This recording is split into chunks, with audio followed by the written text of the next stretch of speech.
ನಮಸ್ಕಾರ. ಈ ದಿವಸ ನಾನು ನಿನಗೆ ಅತ್ಯುತ್ತಮವಾದಂಥ ಮಾಹಿತಿಯನ್ನು ಹೊತ್ತು ಬಂದಿದ್ದೇನೆ. ಸಂಕಲ್ಪ ಸಹಿತ ಕಲಶ ಪೂಜೆ ಮಾಡುವುದರಿಂದ ಆಗ್ತಕ್ಕಂಥ ಉಪಯೋಗಗಳು ಏನೆಂಬುದರ ಬಗ್ಗೆ ಸವಿಸ್ತರವಾಗಿ ತಿಳಿಸಿಕೊಟ್ಟು ಕೃಪಾಕಟಾಕ್ಷರಾಗಿ ಇರುತ್ತೇನೆ ಎಂದು ಭಾವಿಸುತ್ತೇನೆ.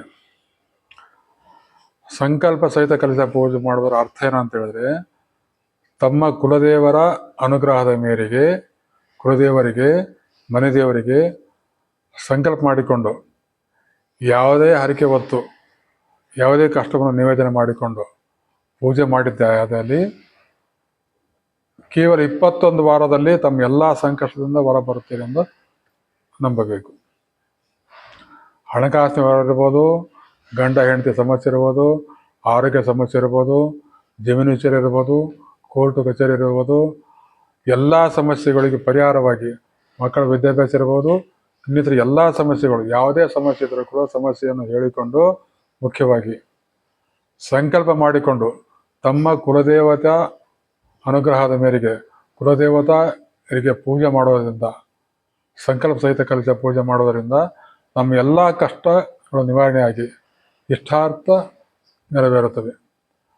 ತಾವು ಯಾವುದನ್ನ ಬಗ್ಗೆ ಹೇಳಿಕೊಂಡಿರ್ತಾರೋ ಅನ್ನೆಸರಿಯುವುದನ್ನು ಕೇಳಬಾರ್ದು. ನೆಸಸರಿಯುವುದನ್ನು ಮಾತ್ರ ತಮ್ಮ ಕುಲದೇವತೆಯಿಂದ ಪ್ರಾರ್ಥನೆ ಮಾಡಿಕೊಂಡು ಪೂಜೆ ಮಾಡಿದ್ದೇ ಆದಲ್ಲಿ ಕೇವಲ 21 ವಾರದಲ್ಲಿ ತಮ್ಮ ಎಲ್ಲ ಕಷ್ಟಗಳಿಗೆ ಪರಿಹಾರ 101% ಸಿಗುತ್ತದೆ. ಮಾಡ್ತಕ್ಕಂಥ ವಿಧಾನ ಹೇಗೆ ಅಂತಂದರೆ, ತಮ್ಮ ಮನೆಯಲ್ಲಿ ಅನುಕೂಲವಾಗಿರ್ತಕ್ಕಂಥ ಚಿಕ್ಕ ಮಣೆಯನ್ನು ತಗೊಳ್ಳಿ. ಮಣೆ ಮೇಲೆ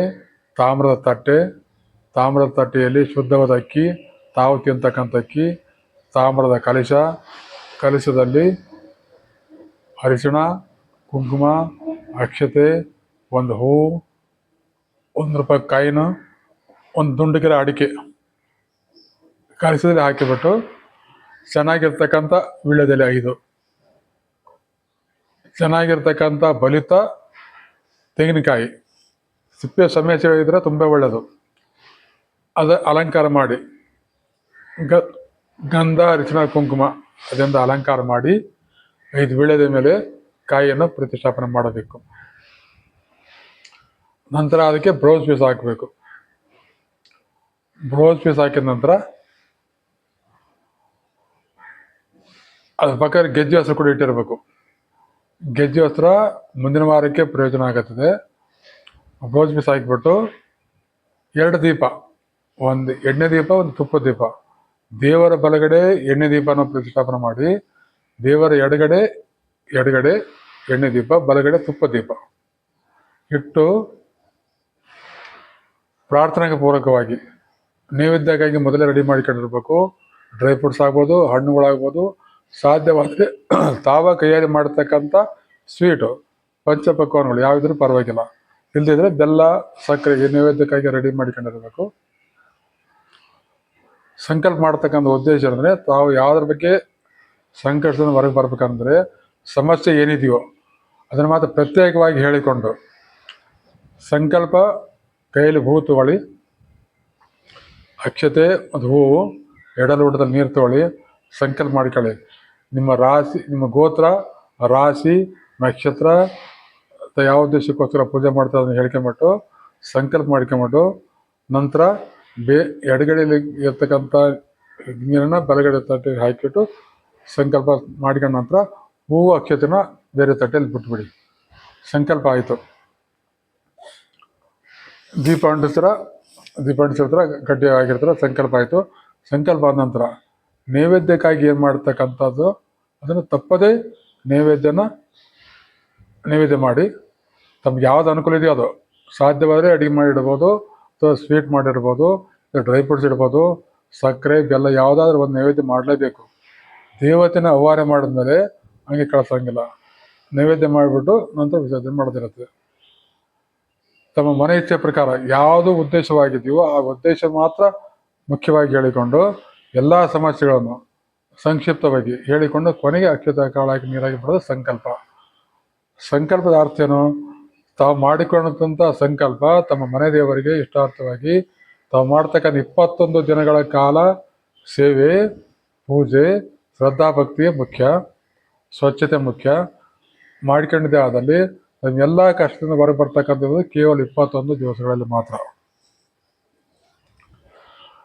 ಅದಕ್ಕೇನು ಮಾಡಬೇಕು, ಫಸ್ಟು ಮಣೆ ತೊಗೊಳ್ಳಿ, ಮಣೆ ಮೇಲೆ ತಟ್ಟೆ ಮೇಲೆ ಅಕ್ಕಿಲಿ ಚೆಂಬಲ್ಲಿ ನೀರು, ಶುದ್ಧವಾದ ನೀರು, ಅರಿಶಿಣ ಕುಂಕುಮಕ್ಕೆ ವಿಳ್ಯದೆಲೆ ಕಾಯಿ ಇಟ್ಟ ನಂತರ ಸಂಕಲ್ಪ ಆದ ನಂತರ ಕೊನೆಗೆ ನೈವೇದ್ಯ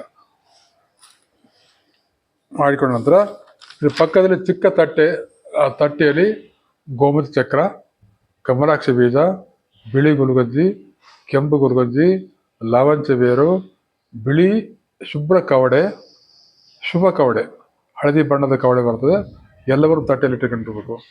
ನೀವು ಮಾಡಿರ್ತಕ್ಕಂಥ ಸಂಕಲ್ಪದ ಈಡೇರಬೇಕಾದ್ರೆ ಇವೆಲ್ಲ ವಸ್ತುಗಳು ಅಗತ್ಯವಾಗಿರ್ತವೆ. ತಾವು ಮಾಡಿಕೊಂಡ ಸಂಕಲ್ಪ ಸಹಿತ ಕಲಿತ ಪೂಜೆಯ ವಿಧಾನ ಸರಿಯಾಗಿದ್ದಲ್ಲಿ ನಿಮ್ಮ ಪರವಾಗಿ ಗೋಮತಿ ಚಕ್ರ ನಿಮ್ಮ ಕುಲದೇವರ ಹತ್ರ ಪ್ರಾರ್ಥನೆ ಮಾಡಿಕೊಂಡು ನಿಮ್ಮ ಪರವಾಗಿ ಸೇವೆ ಸಲ್ಲಿಸ್ತಾ ಇರ್ತದೆ. ಕಮಲಾಕ್ಷಿ ಬೀಜ ಇರುತ್ತೆ, ಗಂಡ ಹೆಂಡತಿ ಅನ್ಯೋನ್ಯವಾಗಿದ್ದು ಸುಖ ಜೀವನ ನಡೆಸಿಕೊಳ್ಳಲು ಅದು ಸಹಾಯ ಮಾಡುತ್ತದೆ. ಕೆಂಪು ಗುಲ್ಗಂಜಿ ಅರ್ಥ ಅಂದರೆ ನಮ್ಮ ಭಾಳ ಶುಭ್ರವಾಗಿದ್ದು ಎಷ್ಟು ಕೆಂಪಾಗಿದ್ರು ಕೂಡ ಒಂದು ಕಪ್ಪು ಚುಕ್ಕಿ ಇರುತ್ತಲ್ವ, ಆ ಕಪ್ಪು ಚುಕ್ಕಿಯೇ ನಮ್ಮ ದೋಷಗಳು. ಆ ದೋಷಗಳಿರ್ತಕ್ಕಂಥ ನೀರು ತಗೊಂಡು ಒಳ್ಳೆತನ ನನಗೆ ಕೊಡು ಅಂತ ಕೇಳಿದಂಗೆ ಅದು ಪೂಜೆದ ಅರ್ಥ. ಬಿಳಿ ಗುಲ್ಗಂಜಿ ಅರ್ಥ ಶುಭ್ರವಾಗಿರ್ತಕ್ಕಂಥ ಜೀವನ ನಮಗೆ ಕೊಟ್ಟರೆ ನಮ್ಮ ಬಾಳು ಬಂಗಾರವಾಗಲಿ ಅಂತೇಳಿ ಕೇಳಿದಂಗೆ. ಶುಭ್ರವಾಗಿರ್ತಕ್ಕಂಥ ಕವಡೆಗಳ ಪೂಜೆಯನ್ನು ಕೂಡ ಅದೇ ಅರ್ಥ ಕೊಡುತ್ತದೆ. ಮಂಗಳಕರ ಆಗಿರ್ತಕ್ಕಂಥ ಹಳದಿ ಬಣ್ಣದ ಕವಡೆಯ ಪೂಜೆ ಮಾಡೋದ್ರಿಂದ ಕೂಡ ನಮ್ಮ ಬಾಳು ಬಂಗಾರವಾಗಲಿ ಎಂಬ ಪೂಜೆ ಅರ್ಥ. ಅದನ್ನು ನಂತರ ಏನು ಮಾಡಬೇಕು, ಧೂಪ ದೀಪ ನೈವೇದ್ಯ ಆದ ನಂತರ ತಪ್ಪದೆ ಗಂಡ ಹೆಂಡತಿ ಸಂಕಲ್ಪ ಮಾಡಿಕೊಂಡ ನಂತರ 5 ಪ್ರದಕ್ಷಿಣೆ ಹಾಕಬೇಕು. ಪ್ರತಿಯೊಂದು ಪ್ರದಕ್ಷಿಣೆ ಕೂಡ ತಮ್ಮ ಕುಲದೇವತರನ್ನು ಪ್ರಾರ್ಥನೆ ಮಾಡಿಕೊಂಡು ಸಂಕಲ್ಪ ಹೇಳಿಕೊಂಡದನ್ನು ಮನಸ್ಸಲ್ಲಿ ಹೇಳಿಕೊಂಡು ಪ್ರದಕ್ಷಿಣೆ ಹಾಕಬೇಕು. ಕಲಶ ಸುತ್ತ ಇದು ಮಾಡ್ತಕ್ಕಂಥದ್ದಲ್ಲೇ ಫಸ್ಟು ಹಾಲ್ನಲ್ಲಿ ಒಂದು ಪ್ರದಕ್ಷಿಣೆ ಹಾಕಿ ಮಂಡ್ಯವ್ರ ನಮಸ್ಕಾರ ಮಾಡೋದು, ಮತ್ತೆ ಒಂದು ಪ್ರದಕ್ಷಿಣೆ ಮಾಡೋದು, ಮತ್ತೆ ಮಂಡ್ಯವ್ರ ನಮಸ್ಕಾರ, ಇದೇ ಪ್ರಕಾರ 5 ಪ್ರದಕ್ಷಿಣೆ 5 ಸಲ ಮಂಡ್ಯವ್ರ ನಮಸ್ಕಾರ ನಂತರ 5 ನಿಮಿಷ ಬಿಟ್ಟು ತಾವು ಮಾಡ್ತಕ್ಕಂಥ ನೈವೇದ್ಯ ಏನು ಮಾಡಿದ್ರೋ ಆ ನೈವೇದ್ಯನ ಮನೆಯವರ ಸ್ವಂತ ಉಪಯೋಗ ಮಾಡೋದು. ಬೇರೆ ಯಾರಿಗೂ ಮಕ್ಕಳಿಗೆ ಬಂದರೆ ಯಾರಿಗೂ ಕೊಡೋಂಗಿಲ್ಲ. ತಮ್ಮ ಕುಲದೇವತ ಅನುಗ್ರಹವಾಗಿ ತಾವು ಮಾಡ್ತಕ್ಕಂಥ ಪೂಜೆಯ ಪ್ರತಿಫಲವಾಗಿ ತಮ್ಮ ಪ್ರಸಾದ ತಾವೇ ಸ್ವೀಕಾರ ಮಾಡಬೇಕು, ಯಾರು ಬೇರೆ ಯಾರಿಗೂ ಕೊಡೋಂಗಿಲ್ಲ. ನಂತರ ಒಂದು 5 ನಿಮಿಷ ಬಿಟ್ಟು ಕಲಶ ಸಮೇತ ತಾವು ದೇವ್ರ ಮನೇಲಿ ಇರ್ತೀರೋ, ದೇವರ ಗೂಡಲ್ಲಿ ಇರ್ತೀರೋ, ಸ್ವಲ್ಪ ಮಾಡಿರ್ತೀರೋ, ತಮ್ಮ ಇಚ್ಛಾನುಸಾರ ಯಾವುದೋ ಅನುಕೂಲವಾಗಿದೆ ತಮ್ಮ ಮನೆ ದೇವರಲ್ಲಿ ದೇವರ ಇಡತಕ್ಕಂಥ ಜಾಗ, ಆ ಜಾಗದಲ್ಲಿ ಕಲಶ ಸಹಿತ ಎತ್ತಿಟ್ಬಿಡಿ. ಹುಷಾರಾಗಿ ಎತ್ತಿಡಬೇಕು. ಕಲಶ ವಾರಬಾರ್ದು, ಕೆಳಗೆ ಬೀಳಬಾರ್ದು. ಅದಕ್ಕೆ ಮುಂಚಿತವಾಗಿ ಕಲಶ ಸ್ಥಾಪನೆ ಮಾಡೋದಕ್ಕೆ ತಮ್ಮ ಮನೆ ಇರ್ತಕ್ಕಂಥ ಚೆಂಬು ಯಾವ ಸೈಜ್ ಅದೇ ಅಂತ ಕಾಯಿನೇ ತಗೊಂಡಿರ್ಬೇಕು. ನಂತರ ಕಲಶ ಸಹಿತ ದೇವ್ರ ಮನೆ ಎತ್ತಿಟ್ಬಿಡಿ. 2 ದೀಪ ಹುಷಾರಾಗಿ ಅಕ್ಕಪಕ್ಕದಲ್ಲಿ ಇಡಿ.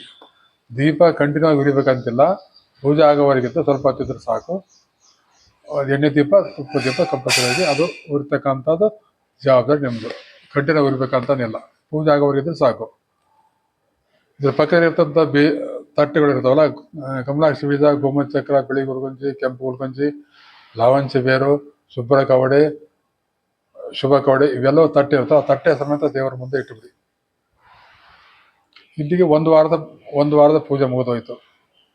ಸಂಕಲ್ಪ ಒಂದು ಸಲ ಮಾಡೋದು ಮಾತ್ರ. 1 ವಾರ ಮೊದಲ ವಾರ ಸಂಕಲ್ಪ ಮಾಡ್ಕೊಂಡು ಪೂಜೆ ಮಾಡಿ, ಮುಂದಿನ ವಾರಕ್ಕೆ ಮತ್ತೆ ತಲೆ ಸ್ನಾನ ಮಾಡಿ ಎಲ್ಲ ಪಾತ್ರೆಗಳನ್ನು ತೊಳೆದು ಕೆಳಗೆ ಹಾಕಿ ಅಕ್ಕಿಯನ್ನು ಅಡುಗೆ ಉಪಯೋಗ ಮಾಡ್ಬೋದು. ಬೇರೆ ಅಕ್ಕಿಯನ್ನು ಹಾಕಿ ನಂತರ ಚೆಂಬಲ್ಲಿರ್ತಕ್ಕಂಥ ನೀರನ್ನು ಗಿಡ ಮರಗಳಿಗೆ ಹಾಕ್ಬೋದು, ತುಳಸಿ ಹಾಕ್ಬೋದು, ತಪ್ಪಿಲ್ಲ. ನಂತರ ಹೂವು ಚೇಂಜ್ ಮಾಡಿ ಬ್ಲೌಸ್ ಪೀಸ್ ಅದನ್ನ 1 ವಾರ ಮಾತ್ರ ಬ್ಲೌಸ್ ಪೀಸ್ ಹಾಕಿ, ಆ ಬ್ಲೌಸ್ ಪೀಸನ್ನು ನಿಮ್ಗೆ ಅನುಕೂಲ ಯಾವಾಗ ಆಗುತ್ತೋ ಅವಾಗ ನೀವು ಹೊಲಿಸಿಕೊಂಡು ಉಟ್ಕೋಬೇಕು ಹೆಣ್ಮಕ್ಳು.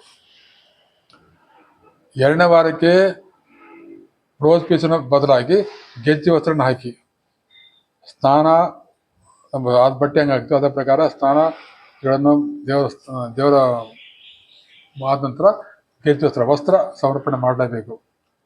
ನಂತರ ವಸ್ತ್ರ ಆದ ನಂತರ ಮುಂದೆ ಮತ್ತೆ ಅಥ ಪ್ರಕಾರ ಹೂವು, ದೀಪ, ಧೂಪ, ನೈವೇದ್ಯ ಇದೇ ಪ್ರಕಾರ 21 ವಾರ ಮಾಡಿ ಯಾವುದನ್ನು ಬದಲಿ ಮಾಡ್ಬೋದು. ಬದಲಿ ಮಾಡದಿರೋದು ಯಾವುದು, ಕಾಯಿ ಅದೇ ಹಾಕಬೇಕು, ಒಳಗಡೆ ದುಂಡಿಗೆ ರಾಡಿಕೆ ಹಾಕಿದ್ವಿಲ್ಲ ಕಲಸಲ್ಲಿ ಆ ಕಲಸ ಅದೇ ಅದನ್ನ ಎತ್ತಿಡಿ. 1 ರೂಪಾಯಿ ಕಾಯಿನ ಹಾಕಿದ್ರೆ ಅದೇ ಎತ್ತಿಡಿ. ಕಾಯಿ, ದುಂಡಿಗೆ ರಾಡಿಕೆ, ಕಾಯಿನ ಪ್ರತಿ ವಾರ ಅದನ್ನೇ ಉಪಯೋಗ ಮಾಡಿ. ಹೂ ಚೇಂಜ್ ಮಾಡಿ, ಎಲೆ ಚೇಂಜ್ ಮಾಡಿ, ನೀರು ಚೇಂಜ್ ಮಾಡ್ಬೋದು, ಅಕ್ಕಿ ಚೇಂಜ್ ಮಾಡ್ಬೋದು. ಇದೇ ಪ್ರಕಾರ 21 ವಾರ ಕಾಲ ಮಾಡಿದ್ದೆ ಆದಲ್ಲಿ ತಮ್ಮ ಎಲ್ಲ ಸಂಕಷ್ಟಗಳು ಯಾವುದೇ ಇಲ್ಲ, ಕೋರ್ಟ್ ಕೇಸ್ ಇರ್ಬೋದು, ಹಣ ತಮ್ಮರ ವ್ಯಾಜ್ಯ ಇರ್ಬೋದು, ಬರ್ತಕ್ಕಂಥ ದುಡ್ಡು ಇರ್ಬೋದು, ನೀವು ಕೊಡ್ತಕ್ಕಂಥ ಸಾಲ ಇರ್ಬೋದು, ಎಲ್ಲವೂ ಸುಸೂತ್ರವಾಗಿ ಮುಗಿದು ನಿಮ್ಮ ಜೀವನ ಭಾಳ ಬಂಗಾರವಾಗುತ್ತದೆ.